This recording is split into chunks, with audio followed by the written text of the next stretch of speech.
আসসালামু আলাইকুম আমার প্রাণপ্রিয় আপুরা, আপনারা কেমন আছেন? আশা করতেছি ভালো আছেন। আলহামদুলিল্লাহ, আপনাদের দোয়া এবং আল্লাহর অশেষ রহমতে আমিও সুস্থ। নাজনীন ব্লগ চ্যানেলে আরও একটা নতুন ভিডিওর সাথে সবাইকে স্বাগত জানাইতেছি। আজকে আমার ভিডিওটা যে যেখান থেকে দেখতেছেন, কাছে দূরে, দেশে এবং দেশের বাহিরে, সবাইকে জানাই অনেক অনেক ধন্যবাদ। আর আমার ভিডিওটা যদি কোনো অংশে ভালো লাগে প্লিজ একটা লাইক দিয়ে পুরো ভিডিওটা কন্টিনিউ করবেন। তো এই তো সকালে ছেলেকে স্কুলে পাঠাবো। আজকে হলো বৃহস্পতিবার আর এখন ঘড়ির কাঁটায় বাজে 7:40। তো ছেলেকে রেডি করে দিলাম, ভাত টাত খাওয়িয়ে দিছি। এখন দেখেন ড্রেসটা পরানোর জন্য তাকে বলছিলাম যে তুমি প্যান্টটা পরো, আমি একটু কিচেনে থেকে আসি। কিচেনে আমি সবজি বসিয়ে দিছি। তো এসে দেখি বড় ভাই ছোট ভাইকে এত সুন্দর করে ড্রেসটা পরাইতেছে। আমি কিন্তু ভিডিও অন রেখে চলে গেছিলাম। তো এইটুকু আপনাদের সাথে শেয়ার করতে চাইছিলাম না, তারপর আমার কেমন জানি দেখে খুবই ভালো লাগলো। আর ওইটা হলো আমার ভাসুরের ছেলে, মানে আমার ভাতিজা। তো ভাই লং প্যান্ট পরতে পারতেছিল না, তো সে কি সুন্দর করে হেল্প করে লং প্যান্টটা পরিয়ে দিছিল। তার উপরেও কিন্তু অতটা ভালো হয়নি, যেহেতু দুইজন একই সমান। তো তারপর আমি সুন্দর করে পরিয়ে দিলাম। তো পরিয়ে আমার ছেলেকে স্কুলে পাঠিয়ে দিলাম, সে কিন্তু স্কুলে চলে গেছে। তো এখন একদমই সকাল, আর আমি কিন্তু আজকে রান্নাটা আপনাদের সাথে শেয়ার করিনি। আর আপনারা তো জানেনই আমি সকালে উঠেই দুপুরের জন্য রান্না বান্না করে নিই। তো আমি কিন্তু দুপুরের জন্য মাছ ভেজে বেগুন, আলু, টমেটো আর ডাঙা দিয়ে রান্না করে নিছি। তো এখন দেখেন এই চেনগুলা প্রায় 10 দিন আগে নিয়ে আসছিল আমার হাজব্যান্ড, কিন্তু আমি মানে বয়মে যে ভরবো সেই সময়টা পাইনি আর কি, রেখে দিছিলাম। তো আজকে চা বানানোর জন্য এসে দেখি চিনি শেষ, তো যার জন্য ভরে নিলাম। আর এই পাশে দেখেন ব্রেকফাস্টের জন্য আজকে আমি গোলা রুটি করে নিতেছি। আর এই গোলা রুটিটা এখন মানে গরম পড়ে গেছে, যেহেতু চা দিয়ে খাইতে ভালোই লাগে, আর যদি রাতে সবজি বা ভাজি থাকে ওইটা দিয়েও খাওয়া যায় আর কি। তো যার জন্য আজকে গোলা রুটিটা করে নিতেছি। আর আমার হাজব্যান্ড খায় জন্যেই আর কি করা। আমার হাজব্যান্ড যদি না খায় তাহলে আমি কিন্তু একদমই করতাম না। আমার ছেলে আর আমার হাজব্যান্ডের জন্যই আমি কিন্তু সব কিছু রান্না করি, আর তাদের পছন্দ মতোই রান্নাবান্নাগুলো করি। তো আজকে আমার ছেলেকে কিন্তু আমি সকালে টিফিনে কিন্তু ভাত ভেজে দিচ্ছি। সে কিন্তু এই গোলা রুটিটা খাইতে একদমই পছন্দ করে না। তার বাবা খায় কিন্তু সে খায় না। তো তাকে আমি ভাতটা ভেজে দিলাম, রাতের ভাত ছিল সেই ভাতটা ভেজে দিছি। আর আমার ছেলে যেহেতু ভাত ভাজা খাইতে ভালোই বাসে, তো যার জন্য আজকে 3-4 দিন পর ভাতটা ভেজে দিছি। আর আজকে রাতে বলে দিব ওর বাবাকে যে ব্রেড নিয়ে আসো, ব্রেড ডিম দিয়ে ভেজে দেব। প্রত্যেক দিন যেহেতু রুটি দিতেছি, রুটিটা আবার খাইতে খাইতে দেখা যাবে যে আর মানে ভালো পাসে না। আর সব সময় কিন্তু একই খাবার টিফিনে নিয়ে যেতেও ভালো লাগে না, আর আমার বানিয়ে দিতেও ভালো লাগে না। তো যাই হোক, এই পাশে দেখেন আমার আম্মুটা কিভাবে ঘুম পাড়তেছে, একদম উদ্ভুত হয়ে পড়ছে বিছানার মধ্যে। তো এই যে চাটা রেডি করে নিয়ে আসলাম, দুইজনে বসে এখন চাটা খাবো। আর এই দেখেন আমার কপাল কি খারাপ, দুইটা গোলা রুটি ফার্স্টে খুবই সুন্দর হয়েছে, সেই দুইটা আমার হাজব্যান্ডকে দিছি। তো আমার জন্য যে গোলা রুটিটা বানাইতে গেছিলাম, কেন জানি না এই ঘরে চলে আসছিলাম গ্যাসটা অন করে রেখে, আর একটু মানে বাড়ানো ছিল। তো গিয়ে দেখি আমার গোলা রুটিটা একদম পুড়ে ছাই হয়ে গেছে তলের পাশটা। তো সেটা নিয়ে আসছি খাওয়ার জন্য। আমার হাজব্যান্ড বারবার বলতেছে যে তুমি আর একটা নিয়ে আসো বানিয়ে। তো আমার কেমন জানি নিজের জন্য কিছু করতে আলসি লাগে আর করতে ইচ্ছা করে না। তো সেই পোড়াটাই আর কি এক সাইডে থেকে মানে ফালিয়ে দিলাম, যে সাইডটা একটু বেশি পুড়ে গেছে, আর যে সাইডটা ভালো ছিল সেই সাইডটা খেয়ে নিলাম। আমরা মেয়েরা কিন্তু এরকমই, নিজের জন্য কিন্তু কোনো সময় চিন্তা করি না। তাদের মানে হাজব্যান্ডের আর সন্তানের সব কিছু সবসময় চিন্তা করি, তাদের ভালোটাই ভাবি, তাই না? মানে গোলা রুটির কিন্তু আটা ছিল, আমি ফ্রিজে রেখে দিছি যে বিকালে কিছু করে খাবো। বানাইলে কিন্তু বানাইতে পারতাম, কিন্তু ওই যে নিজের জন্য যে করার একদমই ইচ্ছা নাই। তো যাই হোক, আমার হাজব্যান্ড কিন্তু খেয়ে দিয়ে শপে চলে গেল, এখন প্রায় 8টার মতো বাজে। আর আমার কিন্তু কিচেনে রান্না বান্না হয়ে গেছে, বাসনগুলাও ধুয়ে নিছি। তো এই পাশে দেখেন আমার আম্মুটা দেখেন উঠে পড়ছে। তো তাকে আমি এই যে এখন 10 মিনিটের মতো আদর করব। আদর টাদর করে বুঝিয়ে রাইখা আমি এখন এই যে বিছানাটা গুছাবো। আর আমার বিছানার অবস্থা দেখেন কি অবস্থা হয়ে গেছে। মানে সকাল টাইমটা না আমার কিচেনে হলো দুপুরের রান্না বান্না, আর বেডরুমে হলো এই বিছানা, এই দুইটা যদি কাজ করা থাকে মনে হয় যে সংসারের আধা কাজ আমার হয়ে গেছে। কেন জানি না এরকমটা লাগে, জানি না। তো যাই হোক, আমি এখন কাজকর্মগুলো করে নেই, মানে বিছানাটা পরিষ্কার করে নেই। আর আমার আম্মুটা না এরকমই করে থাকে, মানে আমি যখন কাজ করব আমার উপরে এসে পড়বে এরকম, মানে খুবই দুষ্টমি করে। তার সময়টাই এখন ওরকম, মানে দুষ্টমি করা। তো খুবই দুষ্টমি করে, তার মধ্যে দিয়ে তাকে নিয়ে আমি সংসারের সব কাজকর্ম কিন্তু করে থাকি। আর আমি না কোনো জীবনেও ভাবছিলাম না যে আমি 2টা সন্তান নিয়ে এত সুন্দর করে সংসার করতে পারবো। তো আমার দ্বারাও সম্ভব হয়ে গেছে। তো আসলেই কিন্তু আমরা মেয়েরা বিয়ের আগে তো মানে এগুলা ভাবি না যে আমরা সংসার করব বা এরকম হবে ওরকম হবে, এগুলা কিন্তু ভাবি না। জাস্ট এইটাই ভাবি যখন পড়াশোনা করতে করতে বিরক্ত লাগে তখন কিন্তু ভাবি যে বিয়ে হওয়াটাই হয়তো ভালো। কিন্তু এখন যখন বিয়ে হয়ে গেছে, বাচ্চা টাচ্চা হয়ে গেছে, সব কিছুই ভালো লাগে, কিন্তু মাঝে সময় কেমন জানি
আমি এই বিছানাটাও একটু পরিষ্কার করে নেই, যেহেতু সকালে ছেলে এই বিছানায় বসে ভাত খায়, তো বিছানাটা একটু এলোমেলো হয়ে যায়। তো এই বিছানাটায় কিন্তু আমরা রাতে ঘুমাই না কেউই, বিছানাটা এমনি জাস্ট রাখা, যদি মানুষ আসে, মানুষ যদি বাড়িতে একটু বেশি হয়ে যায় তখন কেউ থাকে, তাছাড়া কিন্তু এই বিছানাটা আমাদের এমনিতেই পড়ে থাকে। তো আমার ছেলে যে বসে বসে পড়বে আর ভাত খাবে, আর আমরাও কিন্তু ভাত খাই, সকালের খাবার দাবার করি এই টেবিলেই করি। তো যেহেতু কিচেন আর বেডরুম একসাথেই, তো এরকম করে আর কি ওই রুমে রান্না করে আনি, এই রুমে খাই। তো আমাদের কিন্তু খুবই অসুবিধা হয়ে গেছে, হয়তো আপনারা ভিডিও দেখে ভালো করে বুঝতে পারেন। মানে দুইটা রুম, ওইটা কিচেনটা তো খুবই ছোট, মানে বলতে গেলে কি জানেন আপুরা, আমি যে ভিডিও করি, ভিডিও স্ট্যান্ডটা যে রাখবো ওরকম একটা ভালো জায়গা নাই, মানে রেখে যে ভিডিওগুলো করব সেই জায়গাটাও কত টাইমে খুঁজে পাই না। তো এতটা মানে অসুবিধা হয়ে গেছে রুমটাতে, একটু জায়গা নাই, মানে চারপাশে জিনিস রেখে একদম ভর্তি করে ফেলছি। তো যাই হোক, এই ফ্যানগুলো প্রায় আমার 1-1.5 মাস থেকে মোছা হয় না, তো আজকে ভাবলাম যে একটু মুছে নেই।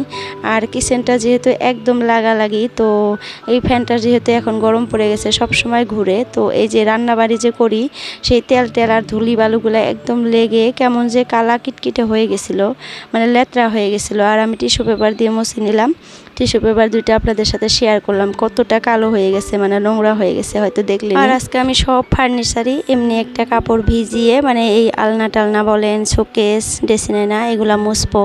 আর প্রত্যেক দিনই মুছি, দেখেনি আপনারা, আমার না মুছলে ভালো লাগে না, কেমন জানি অভ্যাসে পরিণত হয়ে গেছে। যেই কাজগুলো প্রত্যেক দিন করি, একদিন যদি না করি কেমন জানি মনে হয় যে কোন কাজটা জানি করিনি। তো আমার মতো কি আপনারা প্লিজ কমেন্টে জানাবেন। তো আমার না পুরো সব কাজ করতে ভালো লাগে, সব কাজ, সংসারের সব কাজ করতে আমি ভালোবাসি, খালি কি কাজটা করতে ইচ্ছা করে না জানেন, সেটা হলো রান্না বান্না। এই রান্না বান্নাটা আমার একদম বিরক্ত লাগে, করতে ইচ্ছা করে না। আর এই যে সব জিনিস গুছানো, পরিষ্কার করা, মোছামুছি করা, এগুলা কিন্তু আমার একটা ধরতে গেলে হবি, মানে অভিরুচি, আমার ভালো লাগে খুবই। তো যাই হোক, ওই ফ্যানটা মুছে এই ফ্যানটা মুছতেছি। আর এই ফ্যানটার বয়স খুবই বেশি বয়স, আর ওই ফ্যানটা হলো আমার বিয়ের পর প্রায় 2 বছর পর আমার হাজব্যান্ড কিনে নিয়ে আসছিল। আর এই ফ্যানটা আমার শ্বশুরে মানে লাগানো ফ্যান। তো আমার শ্বশুর যখন ঘরটা বানাইছিল তখনই লাগাইছে, তারপরে এখন পর্যন্ত ফ্যানটা খুবই মানে চকচকে ঝকঝকে। আর এখনও যদি ব্যাটারিটা চেঞ্জ করা হয় সব ফ্যানের থেকে বেশি ঘুরে আর কি। মানুষ বলে না আগের জিনিস সবই ভালো ছিল, এখনকার জিনিস কেমন জানি দুর্বল হয়ে গেছে। মানুষই বলেন আর মেশিনারি বস্তুই বলেন, সব কিছু কেমন জানি ডুপ্লিকেট হয়ে গেছে। মানুষও কিন্তু এরকমই হয়েছে, আগের মানুষ বলে 200-150 বছর বাঁচছে, আর এখন দেখেন মানুষ 60 বছর হওয়ার পরের থেকেই এই যে মানে এমন অবস্থা হয়ে যায়, মানে মরা বাছা একই কথা, তাই না? তো সব কিছু ওরকমই হয়ে গেছে, জানি না কেন। তো আমার বেডরুমের কিন্তু সব কিছু পরিষ্কার করা কমপ্লিট, সব কিছু সুন্দর করে মুছে নিছি, হয়তো আপনারা লক্ষ্য করলেনই। তো এই পাশে আসলাম কিচেনে, তো ফ্রিজটাও মুছে নিলাম, তারপরে যে টেবিলটাতে আমি রান্না বান্না করে রাখি সেই টেবিলটাও মুছে নিলাম। এখন গ্যাসটা সুন্দর করে মুছে নিব, মুছে ফিল্টারে একটু পানি দিয়ে দিব। ফিল্টারে পানি দিয়ে নিয়ে কালকা দিয়েছিলাম রাতে, তো সকালে উঠে যেহেতু আমি গরম পানি করে নেই, ফিল্টারে থেকে পানিটা নিয়ে নেই। তো ফিল্টারটাও যেহেতু একদমই ছোট, তো প্রায় 2 কিলো 3 কিলোর মতো পানি আটে আর কি। তো এক জগ যদি পানি ভর্তি করে নেই আর পানি থাকে না, দেখা যায় একটু পানি থাকে। তো প্রত্যেক দিনই পানি দিতে হয়। তো আমার কাছে এটাই ভালো লাগে, একদিন পানি দিয়ে যে 3 দিন খাই না, ওটা ভালো লাগে। মানে প্রত্যেক দিনের পানি প্রত্যেক দিন খাইতেছি, এটাই কেন জানি আমার কাছে খুবই ভালো লাগে। ছোট হলেও এটাই আমার সুবিধা হয়েছে। তো এই তো রান্না বান্না করে বাসনগুলো ধুয়ে ঝুড়িতে পানি ঝরতে দিছিলাম। এখন এই বাসনগুলাও মানে ভালো করে রেখে দিলাম। আর এঁঠো পানির বালতিটাও বাইরে বের করলাম। আর দেখেন বাইরে কি বৃষ্টি, আজকেও না সকাল সকাল বৃষ্টি স্টার্ট হয়ে গেছিল। আর হলো আমি যে দুইটা, একটা কড়াই আর একটা ফ্রাই প্যান বাইরে বের করছি, হয়তো দেখলেনি। এই দুইটা না আজকে আমি বাইরে মাজবো আর কি, ছাই দিয়ে।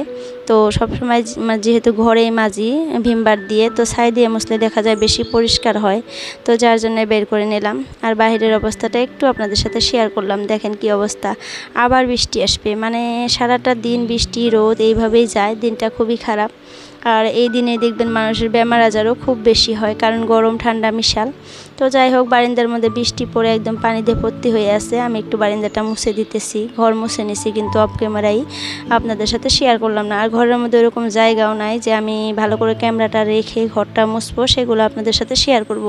তো যার জন্য ভাবলাম যে বারিন্দাটায় যেহেতু একটু জায়গা আছে খোলামেলা, তো বারিন্দাটাই মোছাটা আপনাদের সাথে শেয়ার করি। আর কাপড়গুলো না আমি সকালে উঠে রোদে দিই নাই, আজকে ঘরেই দিছি। আর এখন যেহেতু দেখতেছি যে একটু ছাপ হয়ে গেছে, রোদ ওঠার মতো হয়েছে, তো ভাবতেছি কাপড়গুলো রোদে মেলে দেই। আর উঠানটা ঝাড়ু দিইনি এখনও, উঠানটা ঝাড়ু দিতে হবে। আজকে উঠানটা আমি ঝাড়ু দেব।